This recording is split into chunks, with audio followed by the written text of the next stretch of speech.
Silence is rarely empty. It is usually full of answers. When 32-year-old Claire picked up a heavy Montblanc pen to sign away her 7-year marriage, her husband, Richard, smirked, thinking he had won the ultimate victory. He assumed her quiet compliance was a sign of defeat, the pathetic resignation of a woman who brought nothing to his elite, fast-paced corporate world. He did not know the ink on those divorce papers was a countdown. He did not know that while he was busy orchestrating a ruthless exit strategy to replace her, Claire's family was busy executing a hostile corporate takeover of his entire existence. Claire stood by the floor-to-ceiling windows of their Upper East Side penthouse, watching the Manhattan skyline glitter against the freezing November night. She held a mug of chamomile tea, her fingers wrapped tightly around the warm ceramic. Behind her, the sharp, rhythmic tapping of Richard's fingers on his MacBook keyboard echoed through the cavernous living room. Richard was a senior partner at Harrison, Sterling and Croft, a prestigious mid-sized corporate law firm with offices in New York, London, and Chicago. Over the past 7 years, Claire had watched him transform from a passionate, idealistic law school graduate into a ruthless, status-obsessed shark. He wore bespoke Tom Ford suits, checked the time on a platinum Rolex Daytona, and spoke in a language entirely composed of billable hours, mergers and acquisitions.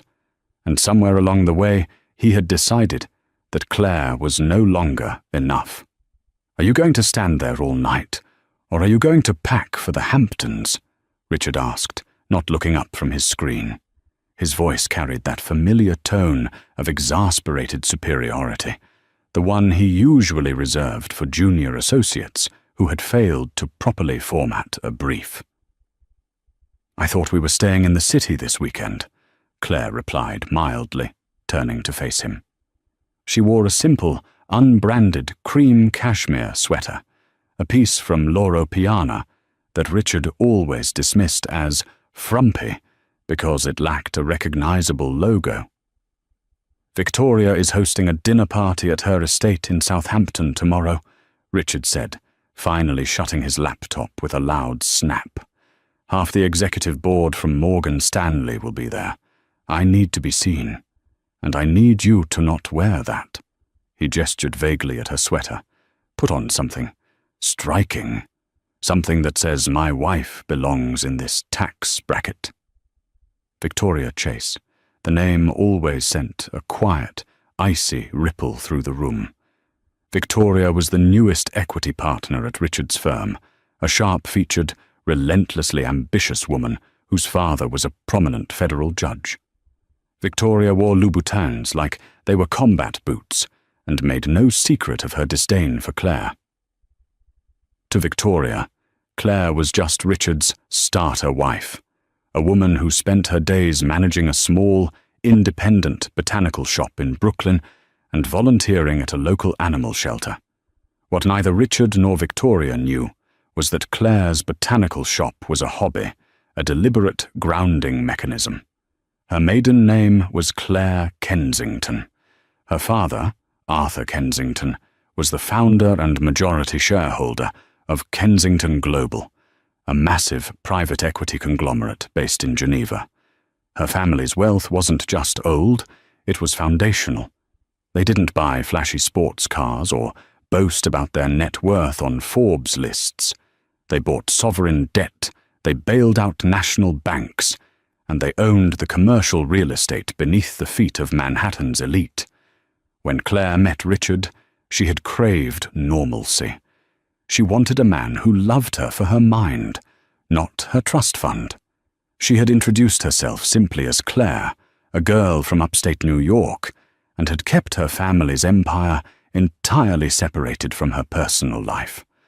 For a time, it had been a beautiful romance. But ambition is a corrosive acid, and as Richard climbed the corporate ladder, his love for her had dissolved, replaced by a deep resentment of her perceived mediocrity. The betrayal had not been sudden. It had been a slow, agonizing bleed. Claire had noticed the late nights, the sudden emergency client meetings at the Four Seasons, the scent of Le Labo Santal 33 on his collars, a perfume Victoria famously wore. The final fracture occurred 3 days before the Hamptons trip. Claire had been looking for a tax document in Richard's leather briefcase when she found a manila envelope. Inside were early drafts of a divorce settlement. It was heavily annotated in Richard's sharp, aggressive handwriting. Leave her the Brooklyn shop. Offer a $250,000 lump sum. Keep the penthouse. Keep the Aston Martin. Ensure she waives all right to future earnings. And in the margins, written in red ink, undoubtedly Victoria's handwriting, was a note. Make sure the non-disclosure is ironclad. We can't have her crying to the press about being dumped before your promotion. Claire hadn't cried. She hadn't screamed or thrown his expensive scotch against the wall. Instead, she had carefully placed the documents back into the briefcase, exactly as she had found them. She walked into the bathroom, stared at her pale reflection in the vanity mirror, and felt a profound, chilling clarity wash over her. The love she had harbored for Richard extinguished in that moment, leaving behind nothing but cold, calculated resolve. She picked up her phone and dialed a Swiss number she hadn't called for business purposes in nearly a decade. Kensington Private Wealth, a crisp voice answered. Put me through to my father, Claire said softly. Miss Kensington. Right away. When Arthur Kensington answered, his voice was warm but gravelly. Claire, my darling, it's been too long. Hello, Dad, Claire had said, looking out at the city that her family practically owned. I need a favor. I need you to look into a firm called Harrison, Sterling and Croft. Specifically, I need to know who holds their debt, who owns their building, and how vulnerable they are to an aggressive acquisition. Her father had chuckled, a deep, rumbling sound. Getting back into the family business, Claire? No, Claire replied, her eyes narrowing. I'm just doing some house cleaning.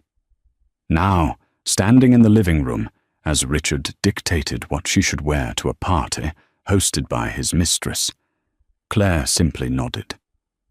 I'll pack something suitable, she said quietly. Good, Richard replied, already checking his phone, completely oblivious to the fact that he was speaking to the woman who now held the strings to his entire future. Don't embarrass me, Claire. This weekend is critical.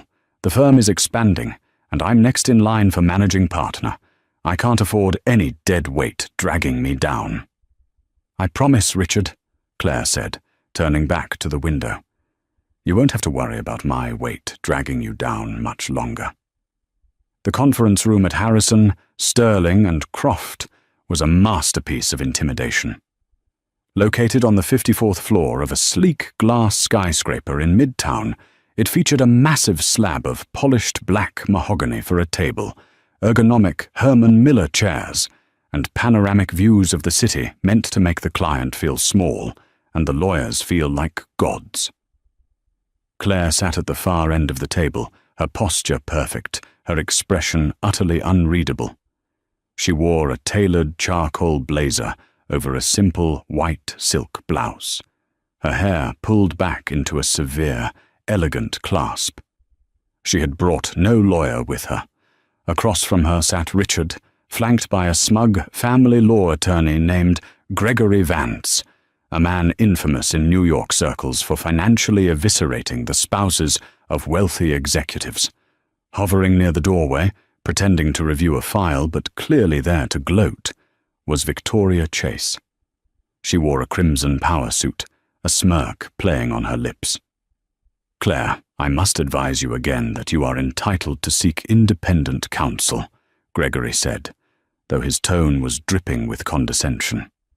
However, given the generous nature of Mr. Sterling's offer and the brevity of your marriage, bringing in outside counsel will likely just drain what little capital you are about to receive. Richard cleared his throat, looking everywhere but at Claire. "Look, Claire, let's not make this harder than it needs to be. We've grown apart. My career trajectory requires a different kind of partnership. I'm being more than fair here." Claire looked down at the thick stack of papers resting in front of her. She didn't touch them. "Fair," she repeated softly, tasting the word. "Extremely," Gregory chimed in, leaning forward and sliding a silver pen across the mahogany table. "Richard is allowing you to keep full ownership of your flower shop." "Botanical shop," Claire corrected smoothly. "Right. He is also offering a one-time settlement of $300,000 to help you transition into a new living arrangement. He keeps the primary residence, the vehicles, and the investment portfolios, as those were accrued through his labor and expertise." Victoria shifted her weight by the door, the click of her stiletto echoing loudly in the tense silence. "It's a very clean break, Claire. Most women in your position would be fighting tooth and nail for alimony. You should thank Richard for not dragging your personal life through discovery." Claire finally raised her eyes and met Victoria's gaze. Victoria expected to see tears, anger, or perhaps pathetic begging. Instead, she saw a terrifying, glacial calm. It was a look that belonged in boardrooms where billions of dollars were traded, not on the face of a modest florist being cast aside. For a fraction of a second, Victoria's smirk faltered. "I see," Claire said. She turned her attention back to Richard. He looked impatient, drumming his fingers on the armrest of his chair. He wanted this over with. He wanted to officially start his new, glamorous life. "Richard, are you absolutely certain this is what you want?" Claire asked. It wasn't a plea. It was a final verification. A final opportunity for him to show a shred of humanity or decency. "It's nothing personal, Claire," Richard said, adjusting his silk tie. "We just operate on different frequencies. I'm building an empire here. You're happy with a quiet life. There's nothing wrong with that. But it doesn't fit my brand." "Your brand?" Claire murmured. "Sign the papers, Claire," Richard sighed, running a hand through his perfectly styled hair. "Let's move on." Claire picked up the silver pen. She didn't read the clauses.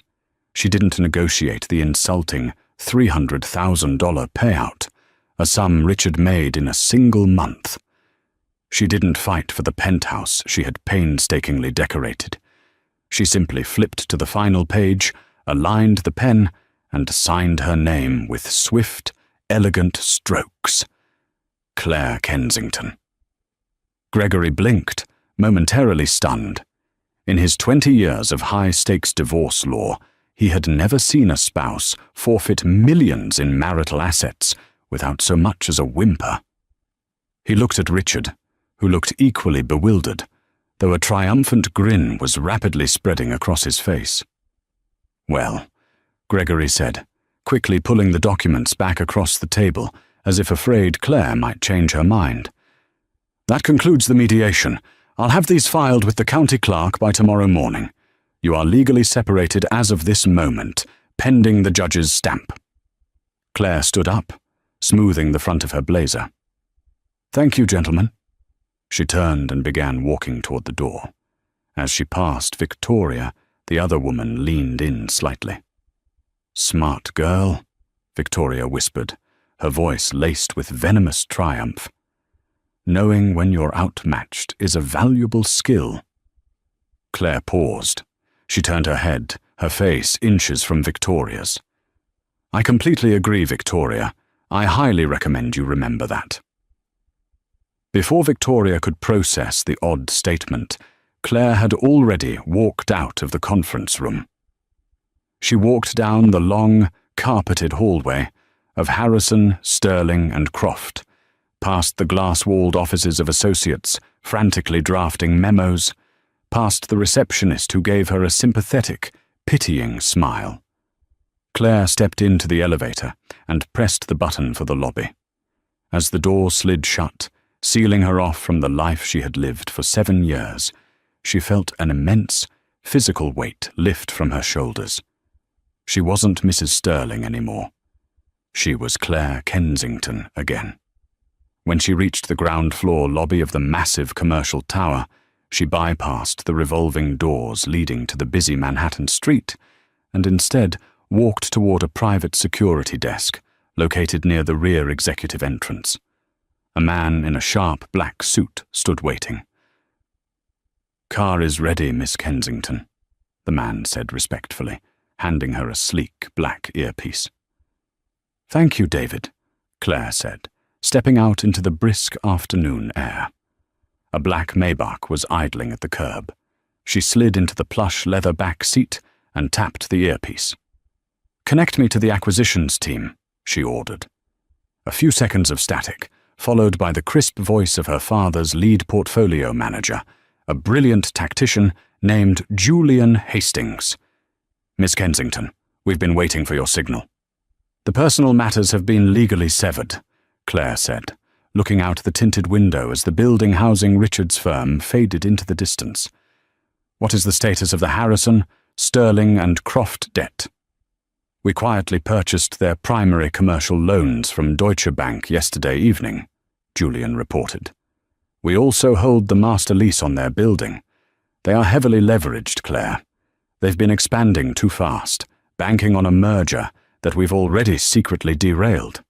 If we call in the loans, they have 30 days to produce $60 million in liquid capital, or they default." "And if they default?"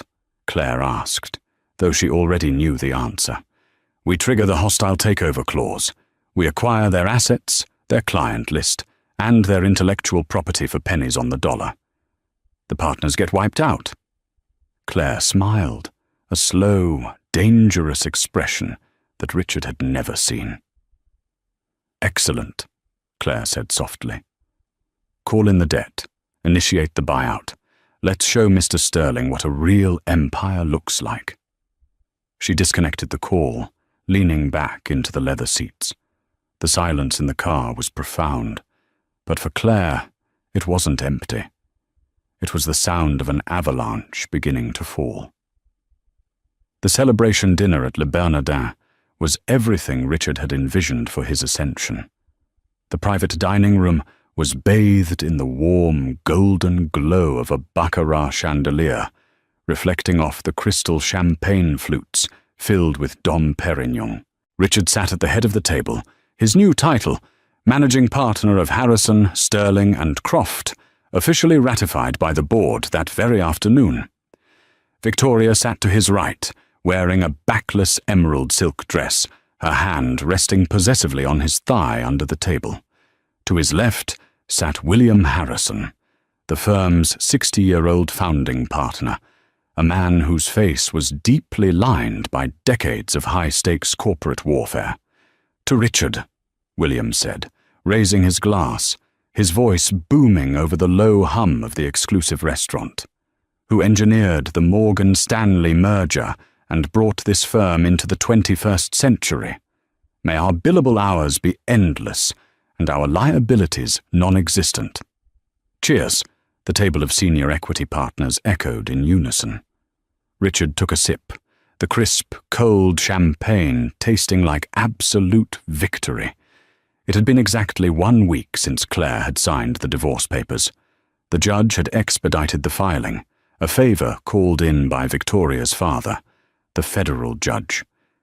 Claire was gone, erased from his life with a meager $300,000 check and the keys to her little flower shop. He was unencumbered, wealthy, and standing at the absolute pinnacle of his career. His phone buzzed in his tuxedo pocket. He ignored it.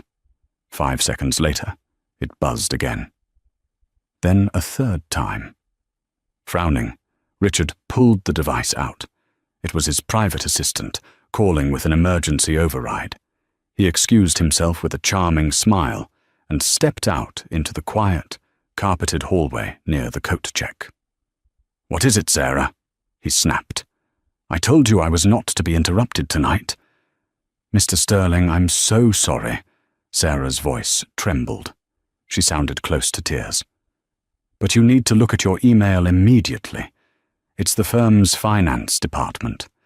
Deutsche Bank just sent a formal notice." "A notice of what? The commercial property expansion?" Richard rubbed his temples, annoyed that mundane administrative issues were bleeding into his coronation night. "No, sir. A notice of sale and immediate debt call. Deutsche Bank no longer holds our primary commercial loans. They sold our debt paper yesterday to a private equity conglomerate in Geneva." Richard froze. The champagne in his stomach suddenly felt like lead. Selling commercial debt wasn't entirely uncommon, but it was usually done in tranches, not overnight, and certainly not to a foreign private equity firm unless the firm was distressed. Harrison, Sterling, and Croft wasn't distressed. They were highly leveraged, yes, but they were profitable. "Who bought the debt?" Richard asked, his voice dropping an octave. "A firm called Kensington Global," Sarah replied, her voice shaking. "And Mr. Sterling, they are citing a technical covenant breach in our expansion filings. They are calling in the entire principal, $60 million, payable in 29 days, or they trigger a default and asset seizure." "That's impossible," Richard hissed, drawing the attention of a passing sommelier. He lowered his voice, pacing frantically. "They can't call in the debt on a technicality. We have 30 days to cure any breach. Who the hell is Kensington Global?" "They are one of the largest private wealth funds in Europe, sir. We tried to reach their legal department, but we keep getting stonewalled by a shell corporation. Mr. Sterling, there's more. The shell company that bought our debt? Public records show they also purchased the master lease to our office building in Midtown 3 days ago." Richard leaned against the silk-papered wall, struggling to process the information. This wasn't a standard financial transaction. This was a targeted, synchronized assassination. Whoever Kensington Global was, they had trapped the law firm in a vice grip. If they defaulted on the loan, Kensington would seize the firm's assets, their client list, and their intellectual property. The partners would be wiped out, personally liable for the remaining debts due to the aggressive mezzanine financing Richard himself had pushed for. "Call William's assistant," Richard ordered, his breathing shallow. "Get the finance team back into the office. I don't care what time it is. We need a bridge loan from Goldman Sachs by tomorrow morning." But the bridge loan never came. Over the next 3 weeks, Richard's perfect life dissolved into a waking nightmare. Every major bank in Manhattan, JP Morgan, Citi, Morgan Stanley, mysteriously denied their applications for emergency refinancing. Doors that had been wide open to Richard just a month prior were suddenly, violently slammed shut. Former allies wouldn't return his calls. It was as if an invisible, omnipotent hand was actively blacklisting them from the global financial system. The firm's atmosphere turned toxic.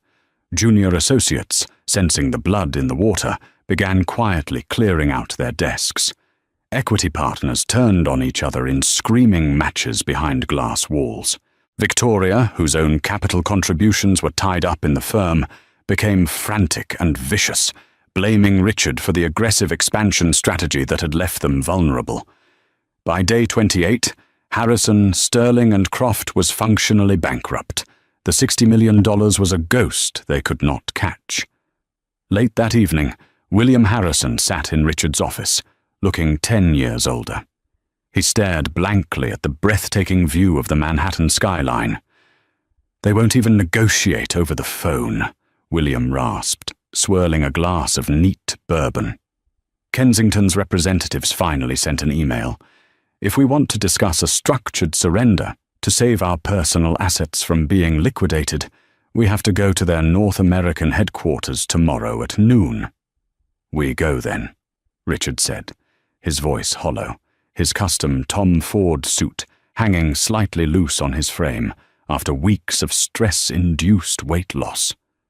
We go, we beg for terms, and we find out who the hell is doing this to us. The North American headquarters of Kensington Global occupied the top 3 floors of a towering, ultra-modern skyscraper in Hudson Yards. The lobby alone exuded a level of wealth that made Richard's law firm look like a suburban accounting office. It was all imported Italian marble, brushed titanium, and silent, intimidating security personnel in tailored black suits.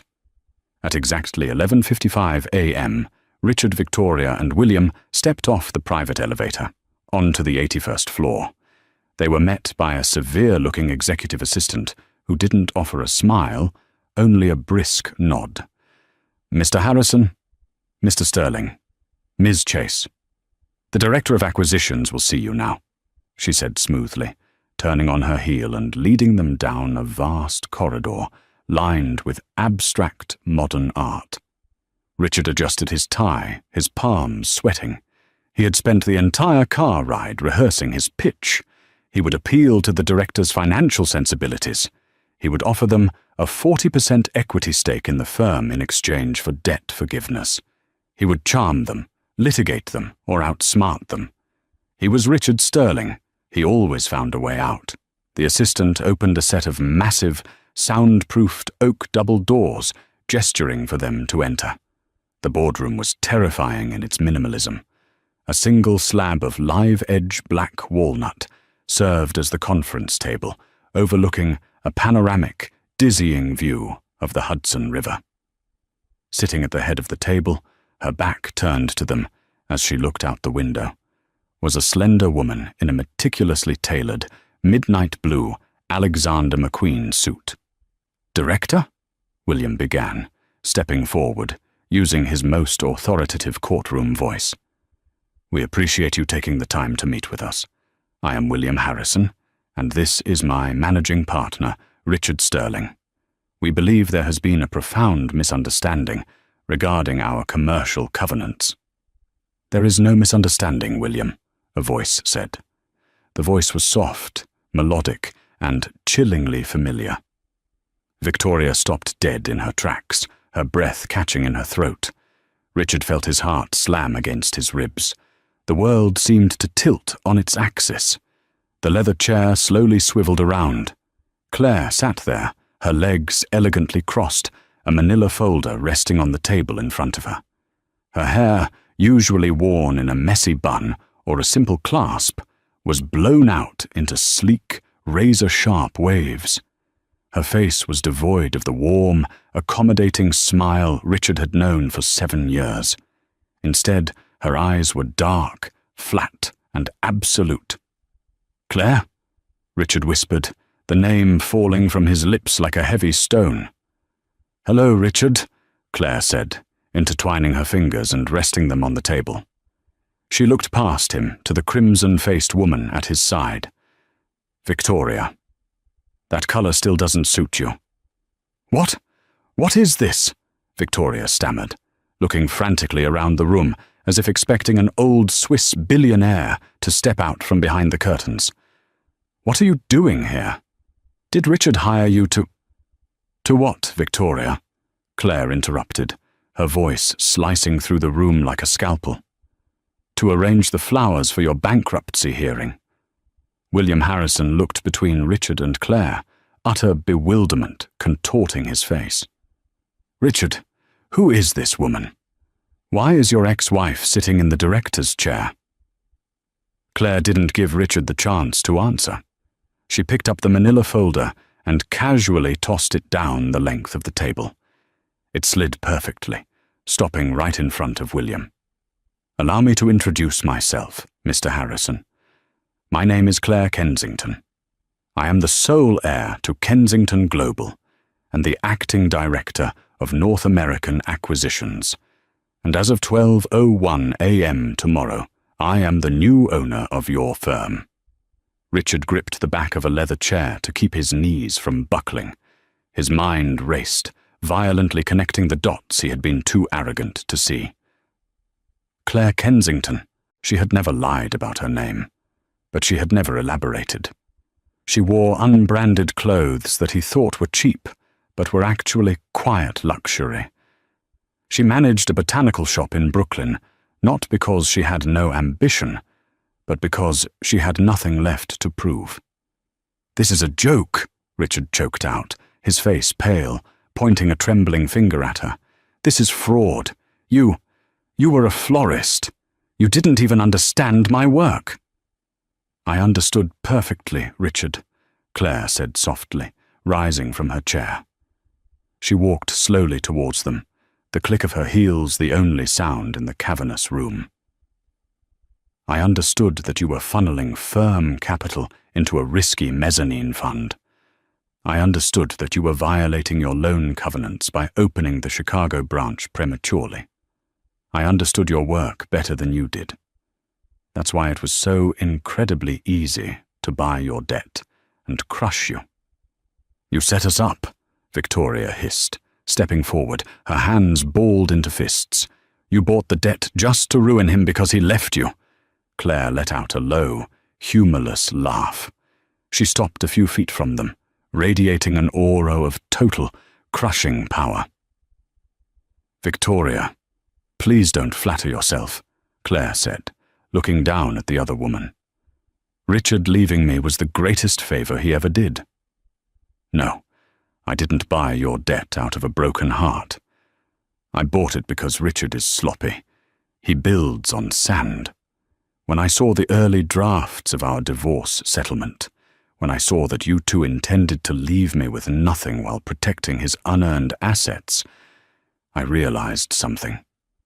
Claire's eyes locked onto Richard's. He shrank back, suddenly realizing that the woman standing before him was an apex predator he had mistaken for a house cat.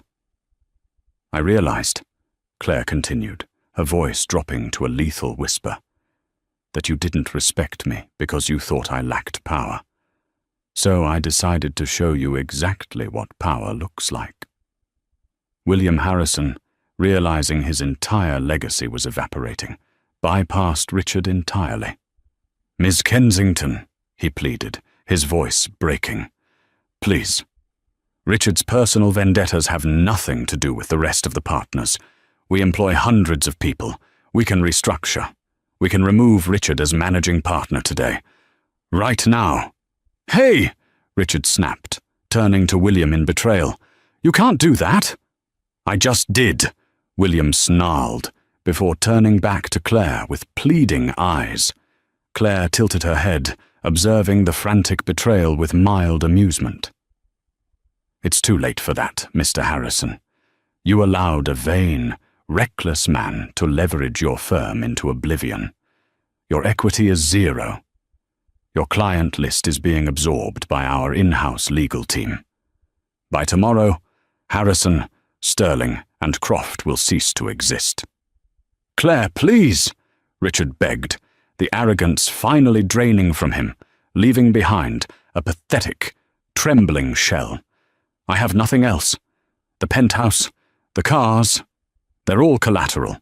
If you trigger the default, I'm personally bankrupt. I'll lose my license. I'll have nothing." Claire walked back to her desk and picked up a sleek silver Mont Blanc pen. It was the exact same model she had used to sign the divorce papers. "You offered me $300,000, Richard," Claire said, her voice devoid of any emotion. "A generous sum to help me transition. I'll tell you what, I am going to buy your firm for exactly $300,000. I'm going to liquidate your assets, sell your precious Tom Ford suits to pay the creditors, and banish you from practicing law in this city." She held up the pen, the silver catching the harsh midday light. "I suggest you learn to appreciate a quiet life, Richard, because the loud one is over." The financial world is a massive, interconnected nervous system, and by 6 a.m. the following morning, it was having a localized seizure. The Wall Street Journal broke the story first, their digital edition running a headline that sent shockwaves from Wall Street to Canary Wharf. The $300,000 vengeance, Kensington Global, swallows Manhattan law titan in brutal overnight takeover. The article detailed the staggering speed of the debt acquisition, the ruthless execution of the default clauses, and the catastrophic collapse of Harrison, Sterling, and Croft. While the paper couldn't explicitly verify the personal revenge angle, the anonymous quotes from terrified junior associates painted a vivid picture of a firm ambushed by an unseen, unstoppable force. Richard sat in his darkened midtown office, the motorized blinds drawn shut against the morning sun. His phone had been ringing incessantly for 3 hours. Clients were jumping ship faster than the legal department could process the paperwork. The prestigious Morgan Stanley executives, the ones Richard had courted at Victoria's Southampton estate just a month ago, had formally pulled their retainer, citing the firm's unstable financial optics. He hadn't slept. He hadn't changed his clothes. The sharp, arrogant managing partner who had dismissed his wife as a mediocre florist was gone, replaced by a hollow-eyed man staring into the abyss of his own hubris. The glass door to his office swung open, shattering the heavy silence. Victoria stood in the doorway. She was not wearing her usual tailored crimson power suit.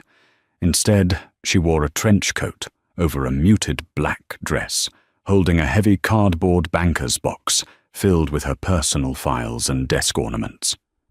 "You're leaving?"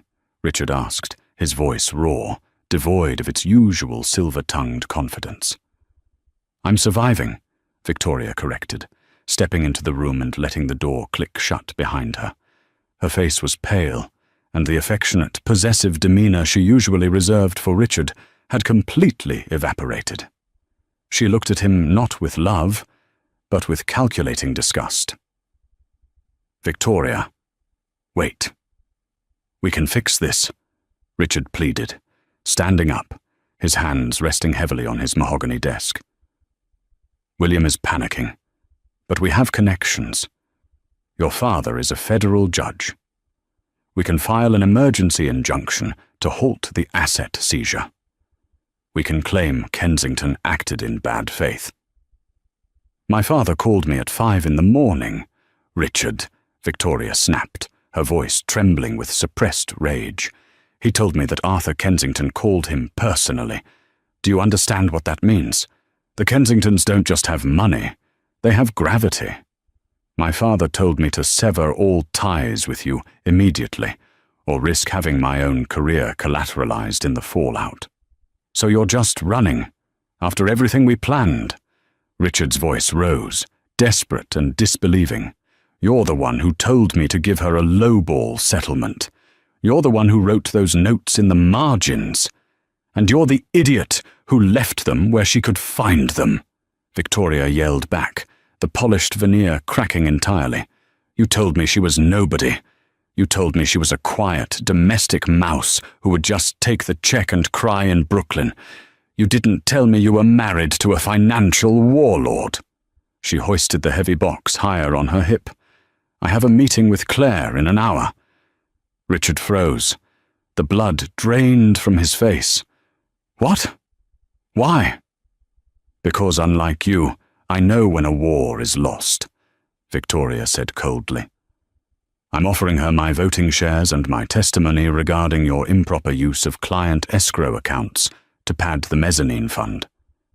In exchange, she lets me walk away with my license and my initial capital investment intact." "You're testifying against me," Richard whispered, the absolute betrayal striking him like a physical blow. "That's disbarment, Victoria. That's prison." "It's business, Richard," she replied, echoing the exact phrase he had used on Claire weeks earlier.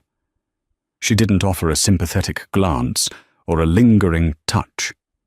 She simply turned the handle and walked out of the glass office, leaving Richard completely and utterly alone in the dark. An hour later, Victoria sat in the same terrifyingly minimalist Hudson Yards boardroom. Claire sat across from her, perfectly poised, sipping a black coffee.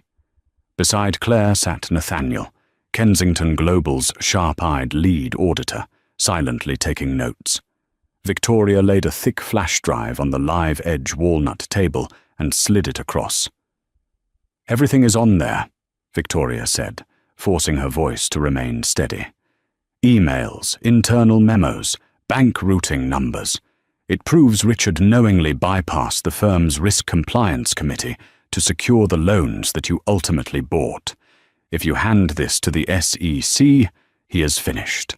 In return, I want immunity from Kensington's civil suits, and I want my $2 million equity buy-in returned."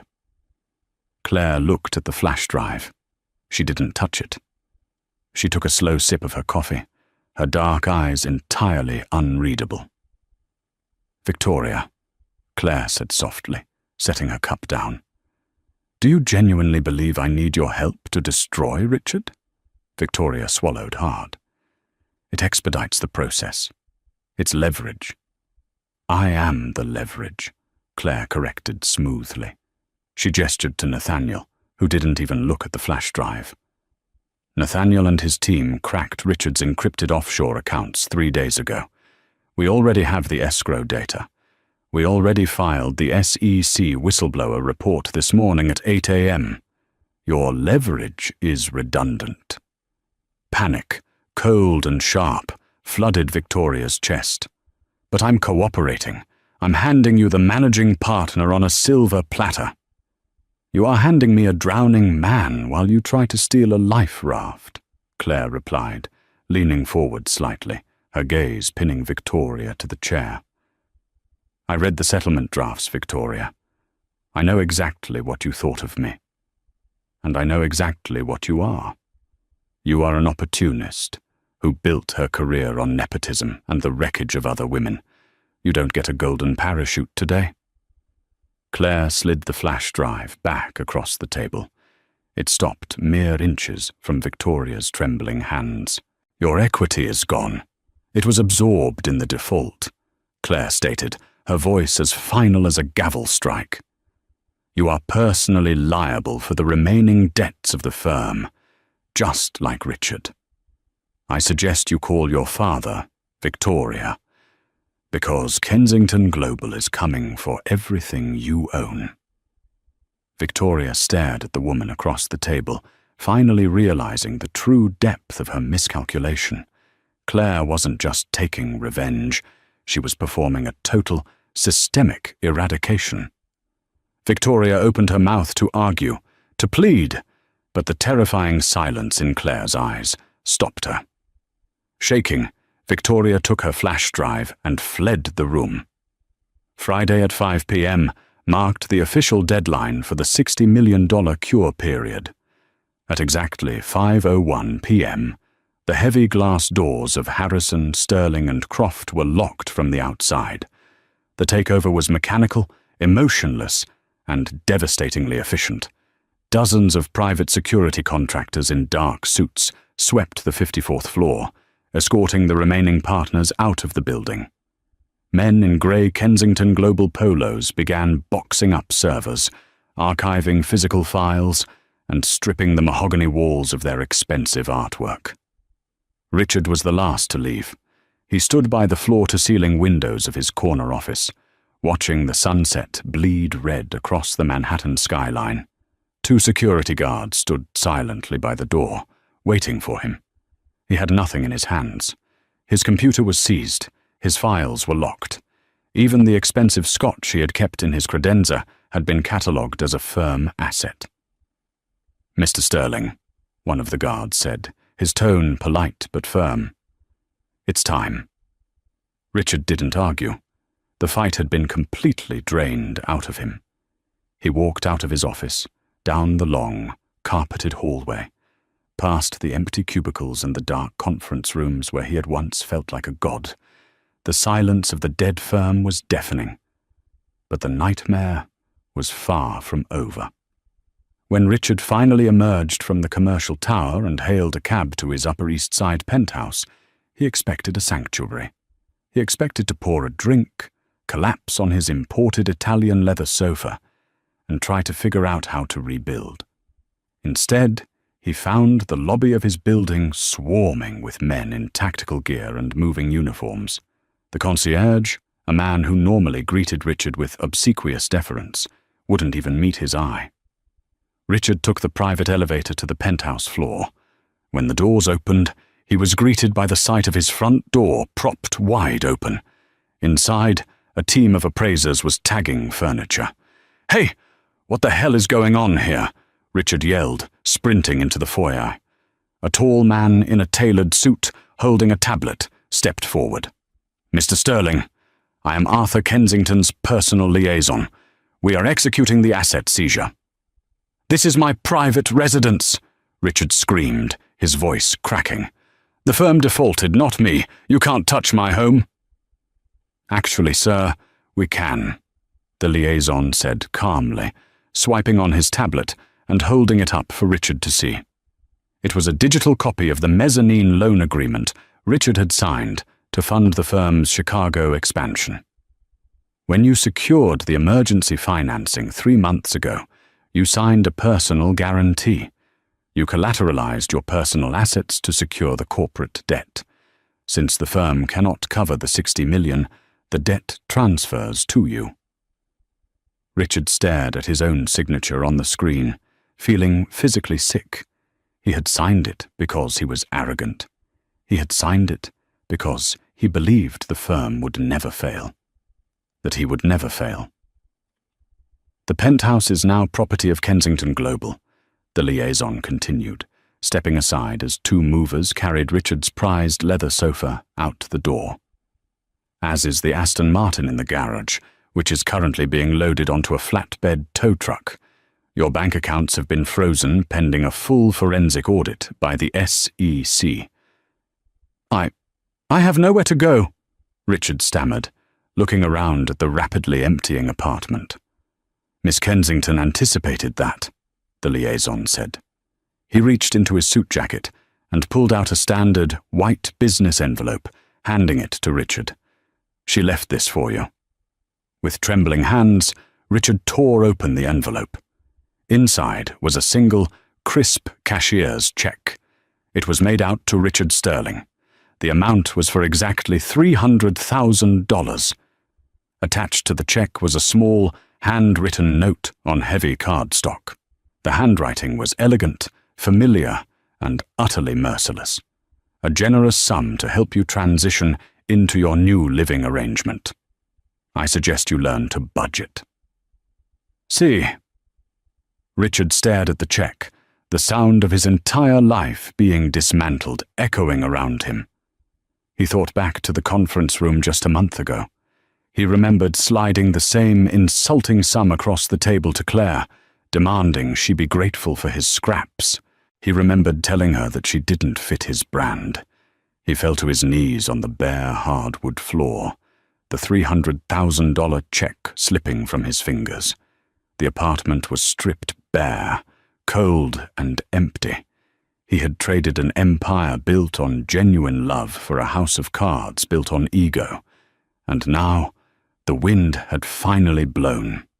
6 months later, the biting wind of a brutal February morning whipped through the streets of Astoria, Queens.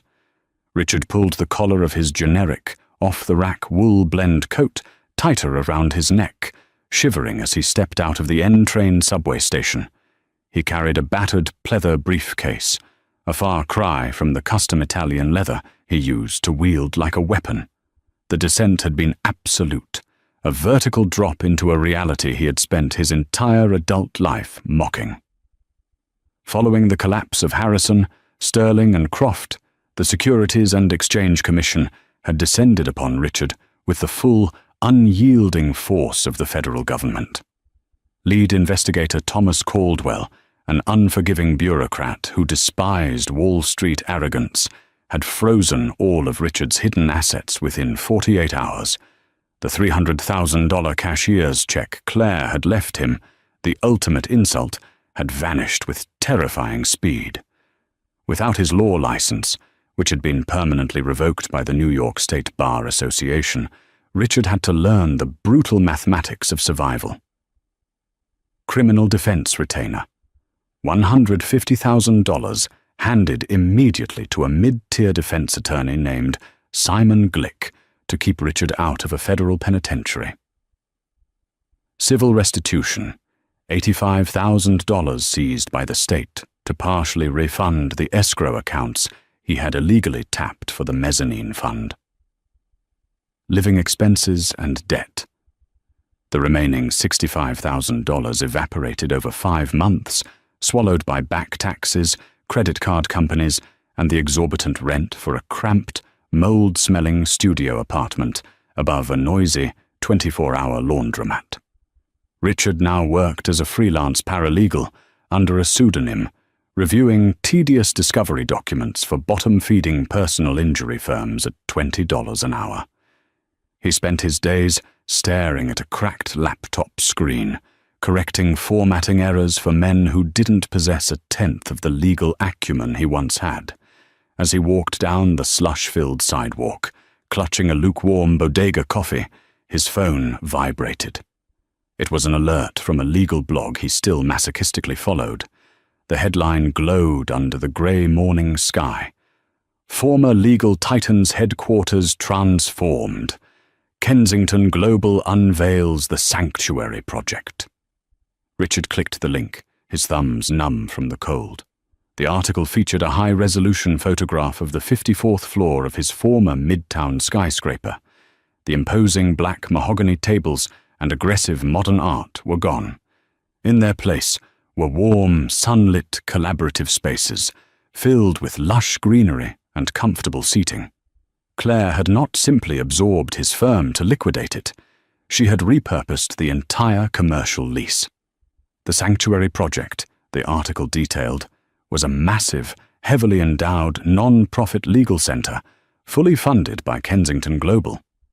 Its sole mission was to provide elite, pro bono legal representation to spouses who were being financially abused, hidden from, or aggressively railroaded in high-net-worth divorce proceedings.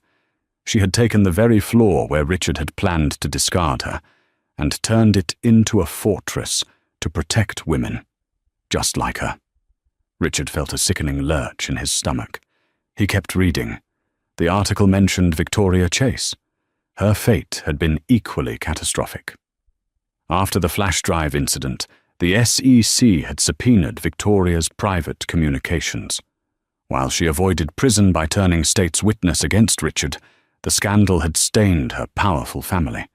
Her father, the esteemed federal judge, had been forced into an early, disgraced retirement to avoid an ethics probe. Victoria was now reportedly living in a small town in Connecticut, working as an assistant manager at a mid-range retail boutique, completely exiled from New York elite society. We built a house of cards, Richard thought bitterly, tossing his empty coffee cup into a freezing trash can, and we invited a hurricane inside. Later that afternoon, driven by a masochistic impulse he couldn't entirely explain, Richard took the subway into Brooklyn. He walked through the affluent, tree-lined streets of Park Slope until he reached the corner where Claire's botanical shop, the Verdant Root, was located. He had expected the shop to be gone, perhaps relocated to a massive flagship store on Fifth Avenue to match her true billionaire status. But as he turned the corner, he stopped dead in his tracks. The shop was exactly where it had always been. The charming, dark green awning, the intricate displays of ferns and orchids in the frosted windows, the soft, warm glow of Edison bulbs illuminating the interior. It looked entirely unchanged, a quiet pocket of peace in the chaotic city. Richard stood across the street, hiding behind the collar of his coat, the snow beginning to fall gently around him. He peered through the glass. Claire was inside. She was wearing a simple, unbranded cream cashmere sweater, the exact same Loro Piana sweater he had mocked on the night he demanded she pack for the Hamptons. Her hair was pulled back in a loose clasp. She was laughing, her face radiant, and entirely free of the tension she had carried during their final years together. She was carefully potting a delicate white orchid, speaking animatedly to an elderly customer. Beside her stood David, the sharp-suited security operative, now wearing a more relaxed civilian sweater, but still keeping a watchful, protective eye on the perimeter.